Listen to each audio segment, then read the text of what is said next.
ngayon, na wala na namang ipon, nandito na naman para humingi ng tulong. One more.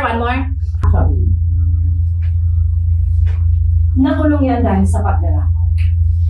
At halos wala nang gustong kumuha sa kanya because she is not trustworthy.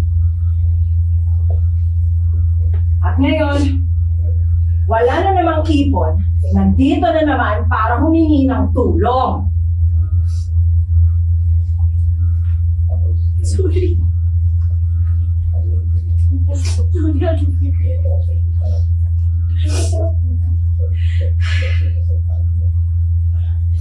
Sorry. Pero, ate ko, ano pa yung utang ng pamilya namin sa inyo?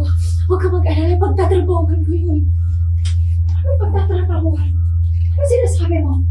Pagod na ako, sawang-sawa na ako dyan sa drama mo. You are fired!